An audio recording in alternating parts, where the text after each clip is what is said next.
여러분 안녕하십니까? 오늘도 함께 다니엘서의 말씀을 보시면서 우리 주님께서 주시는 말씀을 생각해 보도록 하겠습니다. 오늘은 다니엘서 5장을 시작합니다. 바벨론이 멸망하던 날의 사건을 자세히 기록한 다니엘서 5장은 2500여 년을 넘어서 오늘날 마지막 때에도 여전히 적용되는 말씀을 담고 있습니다.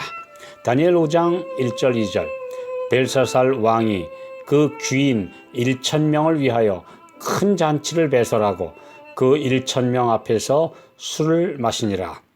벨사살이 술을 마실 때 명하여 그 부친 느부갓네살이 예루살렘 전에서 취하여 온 금, 은, 기명을 가져오게 하였으니 이는 왕과 귀인들과 왕후들과 빈궁들이 다 그것으로 마시려 함이었더라. 다니엘 5장 4절 무리가 술을 마시고는 그 금, 은, 동, 철, 목석으로 만든 신들을 찬양하니라. 먼저 여기 등장하는 벨사살의 신원에 대해 1920년대까지 벨사살은 역사에 없던 인물이었습니다.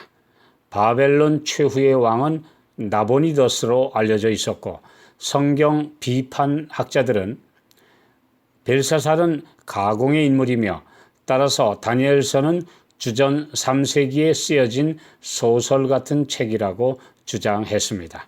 그러나 1924년 고고학자인 시드니 스미스가 대영 제국 박물관의 점토 문서들을 연구하여 나보니더스의 이야기를 출판했습니다. 이 기록에는 나보니더스 3년에 아들 벨사살을 공동왕으로 임명하고 군 통수권을 맡긴 후 아라비아의 테마로 가서 10년간 머물렀고 이후에도 종종 갔다는 사실이 적혀 있었습니다. 이 사건은 20세기 고고학이 발굴한 성경 역사의 최고 승리 중 하나로 손꼽히고 있습니다.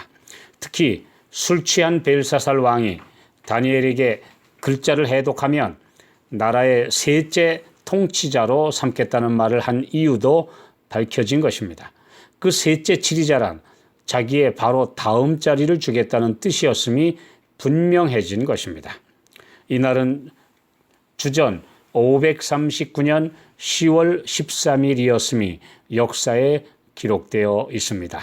나보니더스는 느부갓네살 왕의 의붓아들이자 사위였고 벨사살은 외손자였습니다.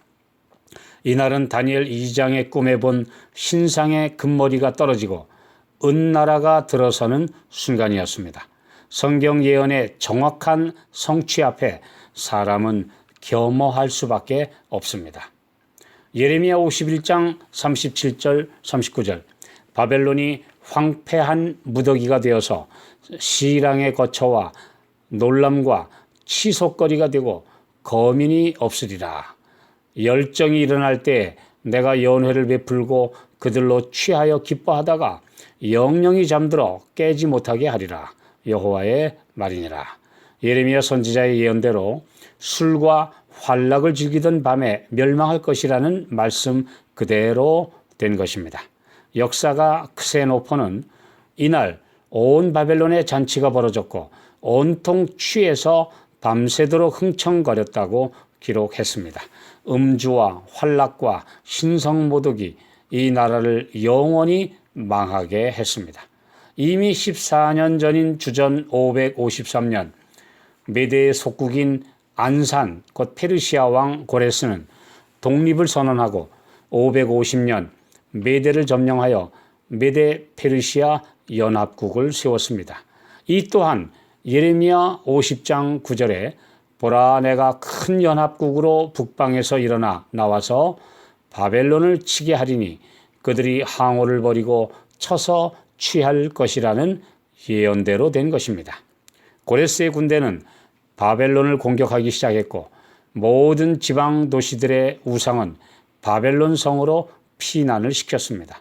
바벨론 성 안에는 성경에 기록한 대로 금, 은, 동, 철, 목석으로 만든 우상들이 가득했습니다. 부왕 나보니더스는 군대를 이끌고 고레스의 군대와 싸우다가 패하여 작은 성 모르시파로 피신했고, 벨사살은 견고한 바벨론 성 안에서 버티고 있었습니다. 그는 아마도 불안과 초조함을 달래기 위해 큰 잔치를 열었습니다. 그리고 바벨론이 멸망할 것이라고 예언한 유다의 하나님을 무시하기로 작정하고 예루살렘 성전에서 가져다 신당에 보관해둔 성전의 금, 은 그릇으로 술을 마시는 모독을 감행했습니다.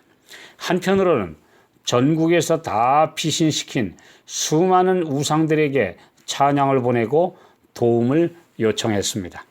또 견고하게 사중성벽으로 둘러싸인 바벨론 성, 그 내성과 외성 사이에는 해자, 곧 운하를 만들어서 난공불락이라 믿고 그 안에 20년간의 식량과 무기를 쌓아둔 바벨론은 절대 무너지지 않을 것이라고 전 국민을 안심시키는 술판을 벌인 것입니다. 불안을 잊기 위한 잔치이기도 했습니다. 언제나 나라와 민족의 멸망이 있기 직전 술과 방탕과 환락과 사치가 있었음을 역사는 증거합니다. 술은 사탄의 최대 발명품으로 사람의 이성을 마비시키는 도구입니다. 왕궁의 여인들까지 동원한 술과 가무와 음란한 잔치가 벌어져 사람들의 정신을 빼앗았고 몽롱한 상태에서 전혀 대비하지 못한 채 최후를 맞고 말았습니다. 마지막 세상의 멸망 때에도 이 같을 것이라고 예언되어 있습니다. 마태복음 24장 37절로 39절, 노아의 때와 같이 인자의 임함도 그러하리라. 홍수전에 노아가 방주에 들어가던 날까지 사람들이 먹고 마시고 장가들고 시집가고 있으면서 홍수가 나서 저희를 다 멸하기까지 깨닫지 못하였으니 인자의 임함도 이와 같으리라. 세상은 먹고 마시며 비정상적 연애에 몰두할 것입니다. 말씀의 경고가 들어갈 틈이 없는 상태, 쾌락과 방종과 돈벌이와 음모와 정쟁에 모두들 마음이 팔려 운명의 끝이 오는 것을 알지 못하게 될 것입니다. 예수님은 미리 세상뿐 아니라 신자들에게도 경고하셨습니다.